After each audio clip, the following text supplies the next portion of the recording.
Halo, selamat pagi, siang, atau sore, Bapak, Ibu, dan teman-teman. Selamat datang lagi di channel saya dan dengan saya Garvin Gui. Di video kali ini kita akan membahas sebuah buku. Ya, sebuah buku yang saya rekomendasikan. Ini bukunya. Judul bukunya adalah Flow, ditulis oleh Mihai Csikszentmihalyi, seorang profesor psikologi, dan buku ini punya subjudul The Psychology of Optimal Experience atau psikologi tentang pengalaman optimal. Well, kenapa buku ini saya pilih menjadi salah satu buku yang akan saya bahas dalam video kali ini?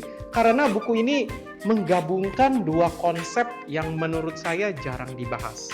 Jadi, buku ini membahas tentang kebahagiaan dan produktivitas sekaligus. Nah, ini jarang banget. Biasanya buku-buku membahas produktivitas topik tersendiri, kebahagiaan topik tersendiri. Tapi buku ini bisa mencampurkan kedua topik tersebut menjadi sebuah konsep yang bernama flow. Dan menariknya, buku ini sebenarnya ditulis atau diterbitkan pertama kali tahun 1990. Jadi udah sekitar 30 tahunan yang lalu. Tapi meskipun bukunya sudah tua, dalam tanda kutip ya, sudah berumur gitu, tapi buku-buku tentang psikologi maupun pengembangan diri terbaru yang terbit tahun 2000-an, 2010-an, 2020-an masih ngutip dari buku ini, masih menggunakan buku ini sebagai referensinya. Kita sebut aja, misalnya buku-buku dari Stephen Kotler. Stephen Kotler banyak banget ngomongin soal produktivitas, dan ini salah satu referensi utama dari bukunya Stephen Kotler.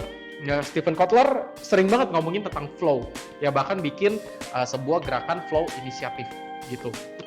Oke, buku yang lain, Csikszentmihalyi yang mendirikan Mind Valley, ya nulis buku juga. Referensinya dari buku ini juga pas saya baca. Buku yang lain ya, bukunya Jim Kwik. Kalau nggak salah Limitless judul bukunya. Referensinya ke sini juga, ngomongin tentang bagaimana menjadi versi terbaik dari diri kita. Referensinya flow. Lalu terakhir saya baca buku tentang drive, tentang motivasi manusia. Referensinya ke buku ini lagi. Ya, dan yang paling terakhir bukunya saya sendiri. Saya baru aja selesai menuliskan buku dan terbit ya oleh penerbit Kompas, judulnya Psikologi Positif. Referensinya juga salah satunya ini. Bahkan ada satu chapter khusus saya bahas tentang flow. Yang artinya apa? Meskipun buku ini sudah old tapi gold. Ya, bukunya udah berusia lanjut, tapi saking bagusnya isi buku ini, saking relevannya isi buku ini, masih dikutip oleh para ahli psikologi dan para ahli pengembangan diri sebagai salah satu konsep yang sangat perlu dipelajari. Artinya tetap relevan. Ini yang menjadi membuat saya begitu mereferensikan buku ini. Oke, dan yaudah kita mulai aja deh ya ngomongin tentang buku ini.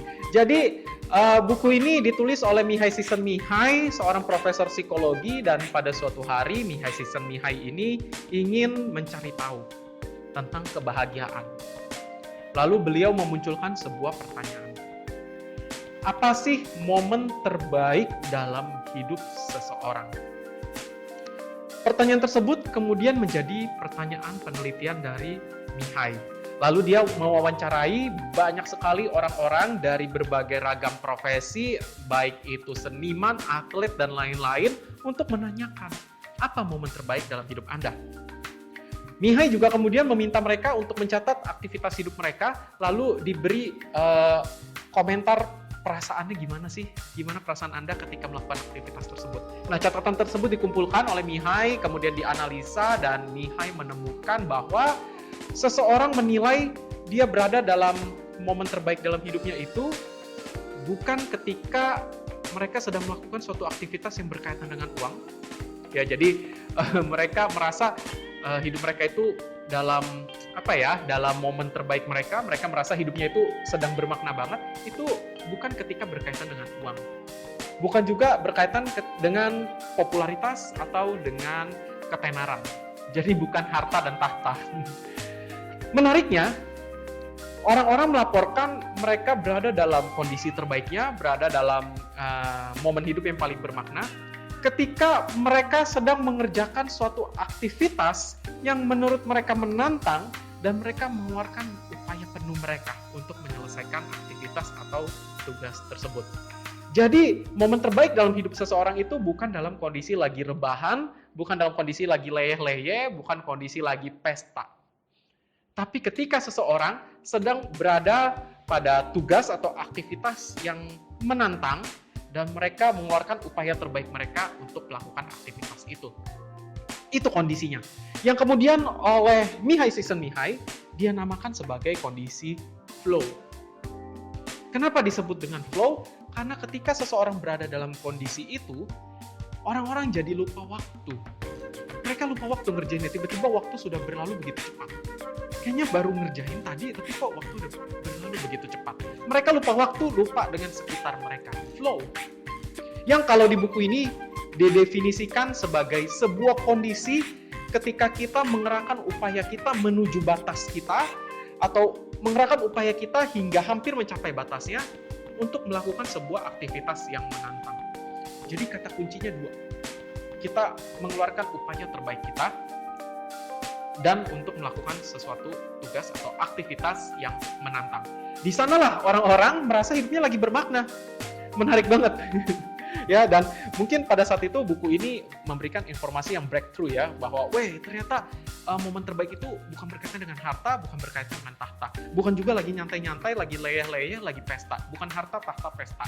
Tapi ketika mereka melakukan sebuah tugas yang sangat sulit dan mereka keluarin effort mereka dengan total untuk melakukan aktivitas tersebut. Sampai lupa waktu, sampai lupa sekitar, makanya disebut flow, mengalir.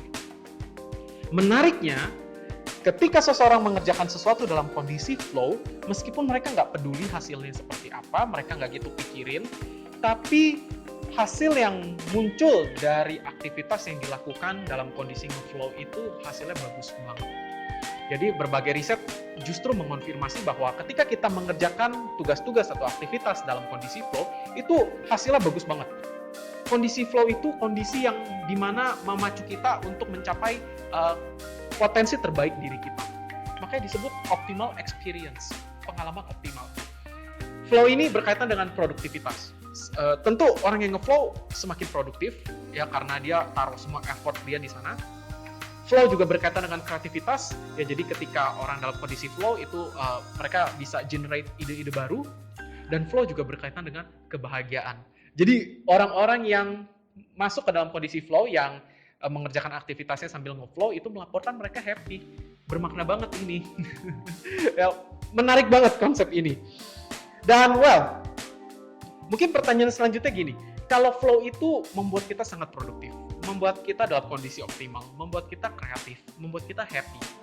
Lantas gimana cara untuk mengakses kondisi flow ini? Nah, ini akan kita bahas. Jadi, buku ini terdiri dari 10 chapter. Oke, benar. Ya, terdiri dari 10 chapter yang kita bisa baca masing-masing chapternya, tapi dari 10 chapter itu saya rangkum menjadi tiga. Yang menjadi 3 tips tentang cara memasuki kondisi flow. Yang pertama, agar kita bisa lebih mudah memasuki kondisi flow, kita harus punya tujuan yang jelas. Ya, jadi kita harus define tujuan kita. Ini yang membedakan orang yang nge-flow dengan orang yang lagi bengong atau orang yang lagi melamun. Karena flow dengan melamun mirip-mirip. Sama-sama asik ngerjain sesuatu, ya sama-sama asik gitu ya, sama-sama asik, sama-sama lupa waktu, sama-sama lupa sekitar, sama-sama terserap. Asik banget gitu. Bedanya kalau orang yang ngelamun, dia asik, dia lupa waktu, tapi dia nggak tahu dia lagi ngerjain apa. Orang ngelamun kan kayak gitu.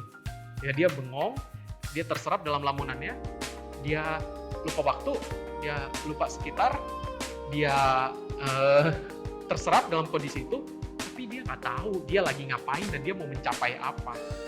Namanya juga ngelamun.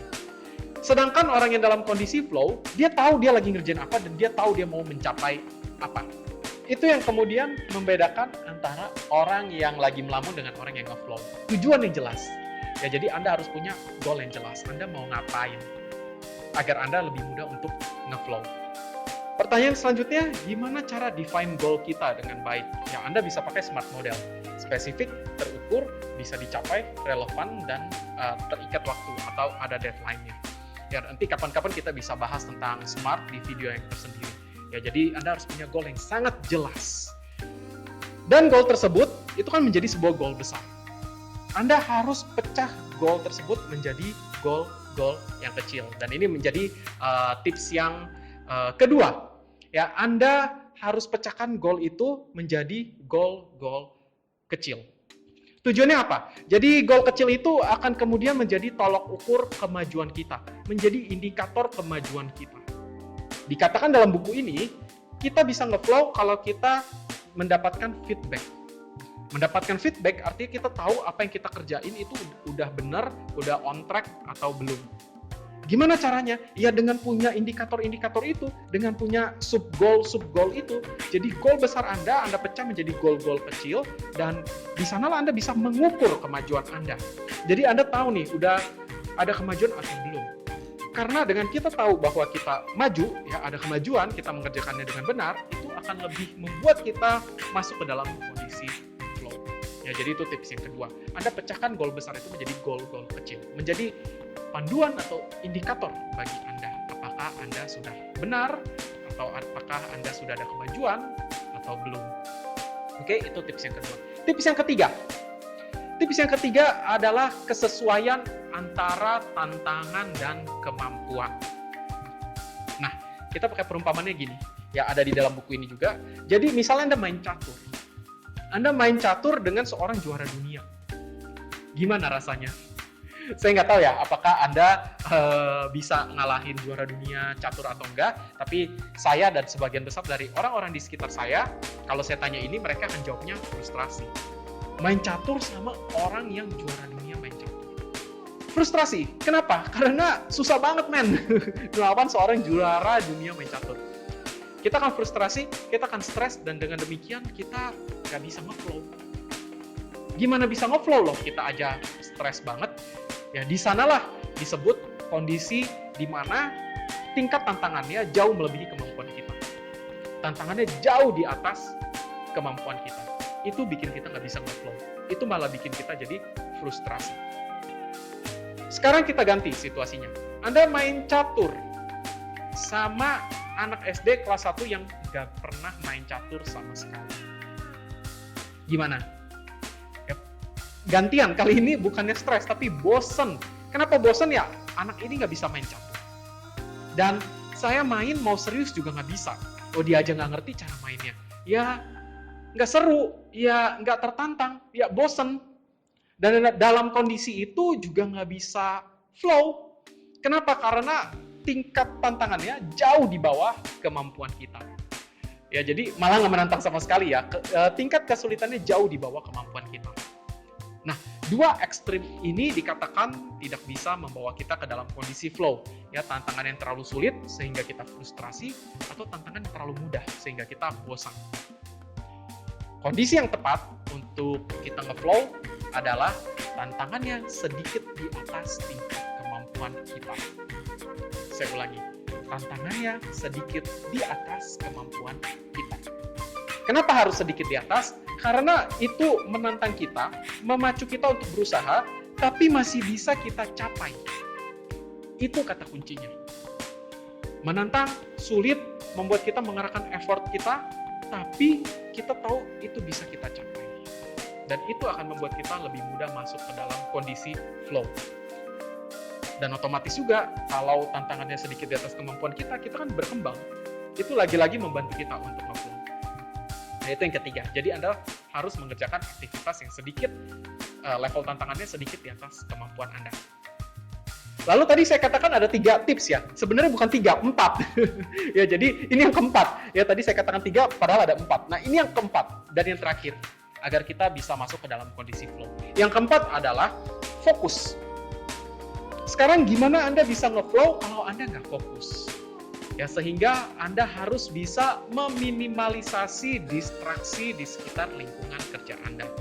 Tapi saya tahu, ya kita namanya kerja, kita kan kerja nggak sendirian. Ya, ada tim, apalagi yang kerja kantoran.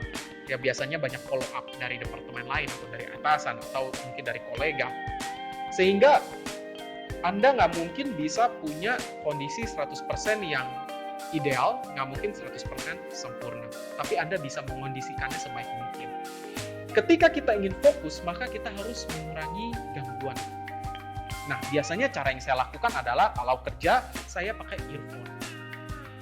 Nggak harus lagi denger lagu, jadi earphone itu bisa aja saya pakai, tapi saya nggak lagi dengerin lagu apa-apa. Bisa juga, ya ada dengerin lagu mungkin, tapi kadang-kala saya nggak dengerin lagu apa-apa, hanya colok, tanpa ada yang lagi saya putar. Tujuannya apa sih? Kalau saya pakai earphone sambil kerja, otomatis orang-orang yang pengen ngomong kecil, ya small talk, atau yang pengen basa-basi sama saya, itu jadi sungkan. Karena dia lihat kita lagi kerja serius banget kan, nggak mau diganggu kan pakai earphone kerja. Sehingga yang akan manggil kita itu orang-orang yang memang urgent, yang memang lagi ada kepentingan. Nah, dengan demikian saya kan udah memfilter siapa aja yang akan memanggil saya, yang akan meminta atensi dari saya. Orang yang benar-benar lagi membutuhkan bantuan dari saya, orang yang benar-benar urgent. Ya, orang-orang yang hanya pengen basa-basi, pengen say hi hehehe, itu otomatis filter karena dia lihat saya lagi serius. Nah, itu cara saya. Jadi saya sudah meminimalisasi satu distraksi. Yang lainnya juga saya kadangkala, bukan kadangkala, malah hampir selalu juga silentin ponsel saya. Jadi saya silentin ringtone ponsel saya, kecuali untuk ya orang-orang dalam lingkup pekerjaan yang penting ya, atasan saya, subordinate saya, orang-orang yang lagi ada project bareng sama saya pada saat itu yang saya kasih ringtone khusus yang kalau nelpon bisa bunyi. Tapi kalau yang lainnya saya silentin. Sehingga pas saya lagi kerja, kalau ada agen-agen atau orang yang mau jualan nawarin apa ke saya, kadang kan mereka suka telepon kan, telemarketing mau nawarin ini itu, padahal saya lagi asik kerja, lagi fokus kerja, mereka nelpon nggak ada bunyinya. Jadi saya nggak keganggu, saya tetap fokus. Kecuali yang nelpon saya adalah orang yang lagi ada kepentingan dengan proyek saya. Lagi-lagi terfilter orang-orang yang bisa tanda kutip meminta atensi saya. Lalu saya juga bukan seringkali juga, selalu bawa botol minum. Saya isi sampai penuh. Tujuannya apa? Kalau haus saya nggak perlu jalan ke pantry untuk ambil air minum. Jadi cukup ambil di meja, minum lagi. Sehingga fokus saya, konsentrasi saya nggak terganggu. Nah, itu cara-cara yang biasa saya gunakan ya. Memang nggak bisa memfilter, nggak bisa membuat kita 100% nggak ada gangguan, ya kita nggak bisa seideal itu, nggak mungkin sesempurna itu, tapi at least itu sangat membantu kita untuk fokus. Dan kalau kita fokus, kita akan lebih mudah masuk ke kondisi flow. Jadi kita perlu minimalisasi distraksi. Anda mungkin punya strategi lain selain strategi yang saya gunakan, nggak apa-apa, yang penting it works. Oke. Well, dengan berakhirnya tips yang keempat, maka selesai juga pembahasan saya tentang buku ini. Bagi Anda yang mau beli buku ini, ya pertanyaan selanjutnya ya, bagi Anda yang mau beli buku ini, saya jarang banget nih nemuin buku flow di toko-toko buku import di Indonesia, kayaknya nggak pernah. Jadi kalau mau beli, saya saranin lewat online aja. Bisa dari Amazon atau dari Book Depository. Nah, di Book Depository itu kan ongkirnya gratis.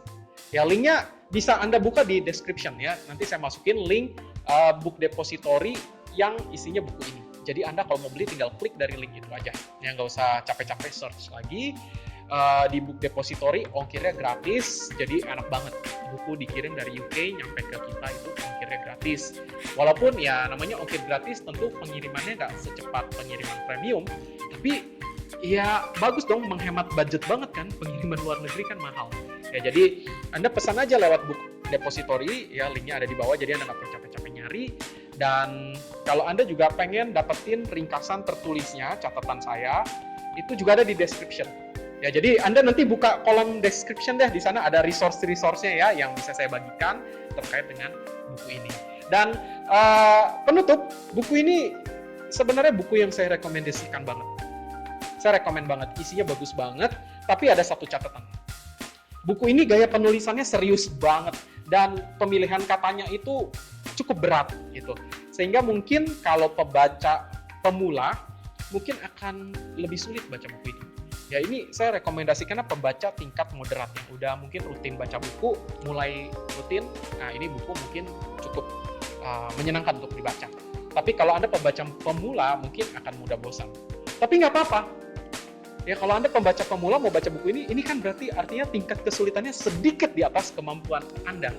Siapa tahu baca buku ini malah memacu effort Anda dan Anda malah nge-flow baca bukunya. Ya, jadi itu catatan dari saya. Buku ini sebenarnya bagus banget. Ya, kelemahannya cuma satu. Gaya bahasanya berat. sehingga Anda yang nggak biasa baca buku berat mungkin akan lebih mudah untuk bosan. Tapi nggak apa-apa, effortnya worth banget untuk baca buku ini. Anda bisa beli, linknya ada di description ya, langsung ke Book Depository, karena saya jarang banget nemuin di toko buku. Oke, saya rekomen Anda baca. Ya, video ini bukan pengganti untuk baca buku ini. Video ini hanyalah membahas buku ini, jadi kalau Anda baca, jauh lebih bagus lagi. Oke, kalau konten ini bermanfaat, silakan subscribe, like, dan kalau Anda ada pertanyaan, boleh komen, nanti saya balas. Thank you, sampai ketemu lagi di video berikutnya. Bye-bye.